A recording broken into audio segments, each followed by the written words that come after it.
¿Cómo va, Daniel? Gracias por atendernos. Federica País te saluda. ¿Qué tal, Federica? Mucho gusto, un placer. A ver, subsidios energéticos. Está bastante claro quiénes sí, quiénes no, cuando entran dentro de la normativa y la lógica de ese recibo de sueldo, ser empleado y demás cuestiones que uno lleva las cuentas de una manera muy prolija y muy clara, se supone, ¿no? ¿Qué pasa con aquellos que facturan un mes una cantidad, otro mes mucho menos, otro mes nada, otro mes un montonazo? Digo, aquellos que son o monotributistas o autónomos.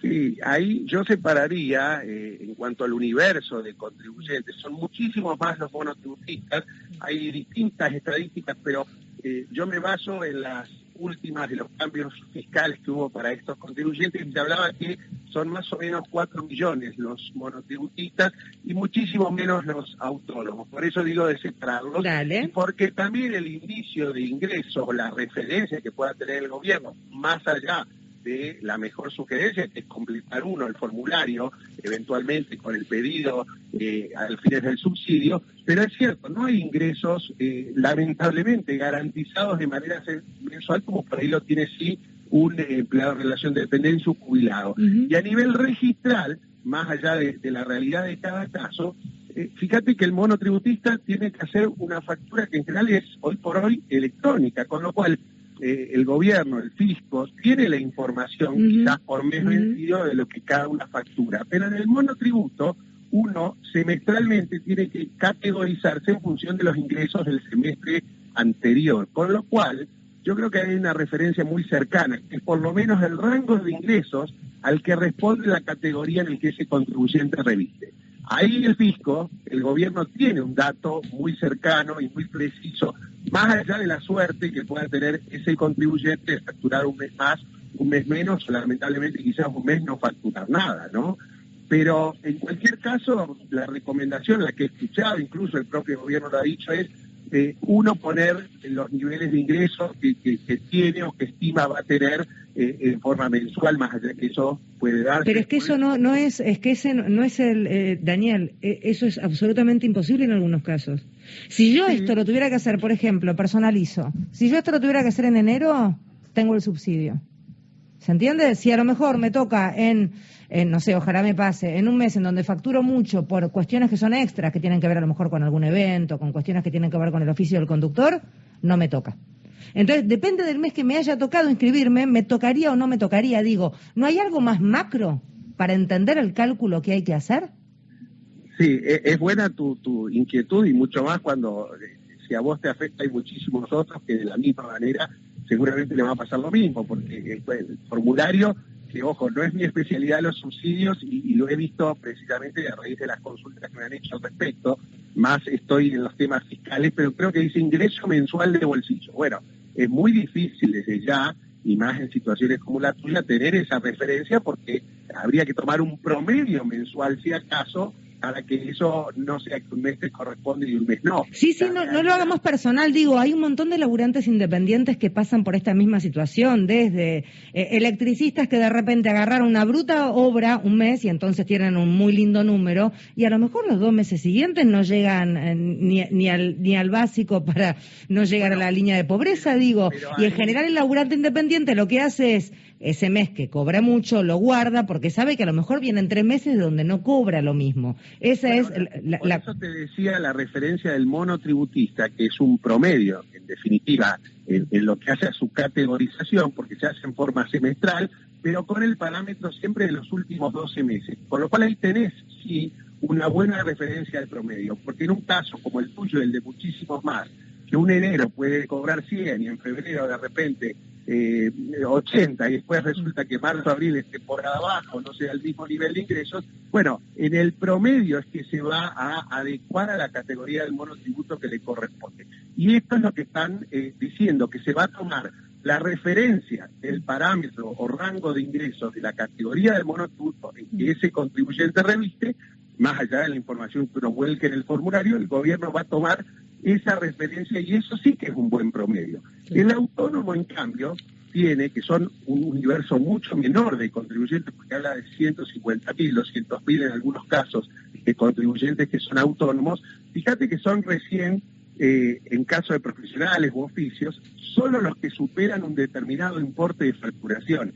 Y ese importe, que es el tope del monotributo y que hoy se han actualizado los valores, es recién a partir de 350.000 pesos de ingresos mensuales promedio. Bueno, ese ya va a quedar fuera del subsidio. Y ese es el autónomo de, otra vez, actividades que encuadran el monotributo y que pudo haberse quedado excluido por los montos de facturación. Hay muy poquitos casos de otras actividades que quedan excluidas del monotributo. Con lo cual, autónomos que vayan a ser merecedores de los beneficios del subsidio en virtud de los montos que se han señalado, yo creo que va a haber muy pocos. Pero el autónomo, la AFIP, puede tener la información recién al año siguiente, cuando hace su declaración jurada, y ahí también, en definitiva, se termina consignando un monto anual y se puede hacer una referencia promedio de esos 12 meses, pero siempre un año y medio. Pero por lo tanto, Daniel, acá aporta un integrante del equipo que está vía Zoom y dice, cuando es tan difícil de explicar es porque es un despelote, un quilombo. Lo cierto es que evidentemente no hay ninguna comunicación certera, no por parte tuyo, Daniel, no es a vos en la observación, digo, es desde quien pensó esta medida, no evaluó esto, evidentemente. A ver, yo tampoco quería ser, y no me gusta, no es mi estilo, el una bomba, ¿no? El que siempre todo me parece mal. No. Que se ha hecho de una manera, como muchas otras cosas, bastante improvisada, sin pensar en algunos detalles que le caben a muchos contribuyentes, a muchas personas, y eso se irá emparchando. Esto es típico de nuestra Argentina, lamentablemente, donde cuando hay que sacar una ley se saca y quedaron un montón de cosas sin pensar en esa previa, y entonces después hay que aclarar, y después hay que reglamentar, y después hay que precisar, y cuando aún así no queda claro, después lo dirime la justicia o alguna opinión profesional. Acá lo concreto, y lo entiendo, a la inquietud y a lo que ustedes señalan, es que hay que completar el formulario y ver que pone uno, ¿no? Porque si no parece que queda fuera de subsidio.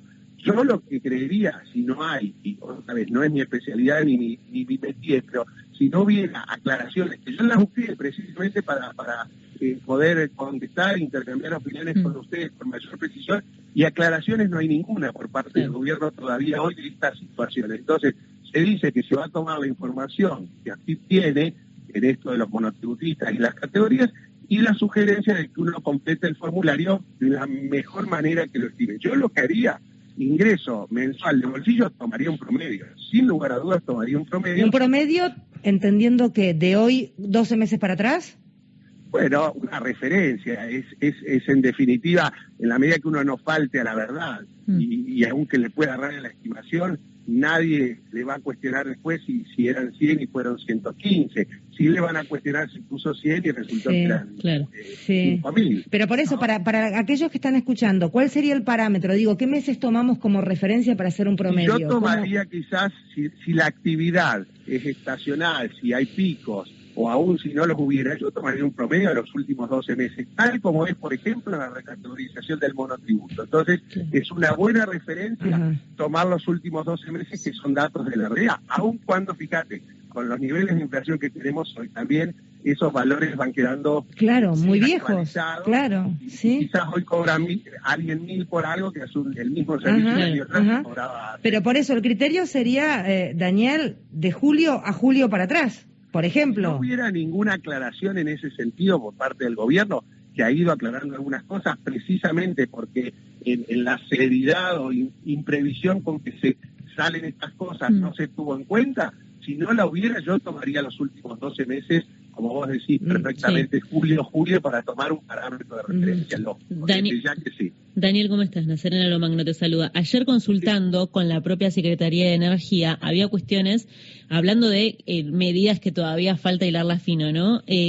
Había cuestiones que sí me las podían responder, como por ejemplo, cuál es el criterio que hay que tener en cuenta para cuando uno es monotributista y tiene que completar estos ingresos de bolsillo, y me decían, la idea es que se tome de acuerdo a la categoría de los ingresos respecto a los ingresos que tengan. Esto es tomar el parámetro de ingresos brutos de la categoría en la que estén inscriptos y hacer un promedio mensual. Por ejemplo, un ejemplo claro, monotributista categoría A puede facturar anualmente hasta 748.382 pesos. Bueno, con lo cual el promedio de ingresos, y esto no te lo explico a vos, sino para quien está escuchando, sería de 62.365 pesos. Ahora, La pregunta es, que no terminan de resolver tampoco en la Secretaría de Energía, más allá de que el tema de autónomos también no está clarificado, es si de esos 62.365, que es el promedio mensual de una categoría A, hay que empezar a descontar gastos operativos. Esto es, bueno, la cuota del monotributo, en caso de que alquile, digamos, qué cosas se pueden ir descontando al tener en cuenta que se habla del ingreso de bolsillo. Bueno, esto que vos señalás con mucha claridad es pasado a números lo que yo decía conceptualmente, y a nivel ingreso o ingreso bruto en principio es un lógico parámetro de referencia. Es decir, se supone incluso que ahora fue recientemente la última recategorización. O sea, eso está información fresca de la categoría que cada uno le correspondió por los últimos 12 meses. Más allá que es un rango de ingresos, bueno, no hay una amplitud tan grande como para quedar afuera si eventualmente uno no está exactamente en el tope superior de la categoría. Pero en definitiva es una buena referencia. Ahora bien, como vos decís, yo no gano eso de bolsillo, y como la norma, o por lo menos el formulario, no sé si hay norma en ese sentido, habla de bolsillo, claro, en un empleado en relación de dependencia, pues claro, sueldo bruto menos retenciones de ley, de bolsillo uno cobra seguramente un 80%, 83% del salario bruto. En el caso de los trabajadores autónomos o monotributistas, el ingreso es lo que uno factura. Incluso el monotributista no tiene IVA, ahí no hay ninguna cuestión en cuanto al ingreso, pero tiene gastos de su actividad que en el monotributo no importan, porque uno ahí paga por el ingreso bruto, pero que sí a los fines de esto de bolsillo, ¿cuánto me queda al final del día por mi actividad? Bueno, hay gastos que se suponen lógicos, hay gastos que son más directos de la actividad, del oficio, de la profesión, una herramienta útiles, oficina, lo que fuera. Yo entiendo que si hablamos de ingresos netos, bueno, van a tener que aclarar en este punto cuáles de los gastos son deducibles o se pueden considerar estos fines y cuáles no. Bien. Otra vez, si incluso desde la misma Secretaría no te lo han podido decir, es porque sacaron algún parámetro lógico, lo tiraron al mercado, empezaron a ver, como las hay, muchísimas inquietudes, irán recalculando y aclarando a medida que se vayan generando precisamente todas estas cuestiones. Gracias, Daniel, por hablar con nosotros. Un placer enorme. Gracias, lo mismo. Buenas tardes. El doctor Daniel Lechman es quien hablaba, contador especialista en temas tributarios.